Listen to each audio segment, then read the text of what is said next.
Évangile selon saint Jean 14 sur 25-27. Tout cela, je vous l'ai dit maintenant, auprès de vous. Mais le Paraclet, l'Esprit Saint, que le Père enverra en mon nom, lui, vous enseignera tout, et vous remettra en mémoire tout ce que je vous ai dit.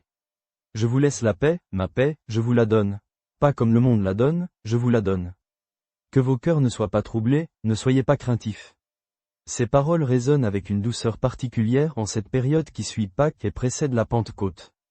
Jésus, sachant le moment de son départ venu, s'adresse à ses disciples avec une tendresse infinie, leur promettant non pas une paix superficielle, née de l'absence de conflit, mais une paix profonde, qui vient du Seigneur lui-même.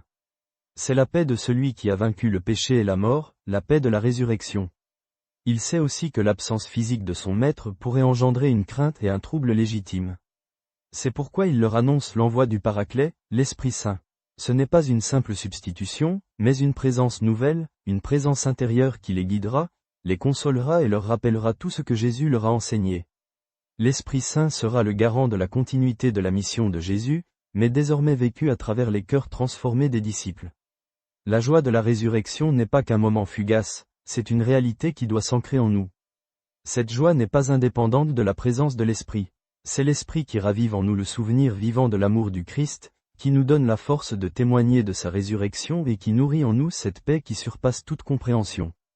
La promesse de l'Esprit est donc intimement liée à notre capacité de vivre dans cette joie et de la partager. En cette période, souvenons-nous que nous ne sommes pas abandonnés. L'Esprit que le Père a envoyé pour nous enseigner et nous fortifier est déjà à l'œuvre dans nos vies. Accueillons cette paix du Christ, non pas celle du monde, mais celle qui vient de la victoire de l'amour, et laissons l'Esprit Saint nous guider sur les chemins de sa mission. Cette paix et cette joie sont les fruits de la résurrection, une promesse toujours actuelle pour chacun de nous. Partagez vos prières dans les commentaires.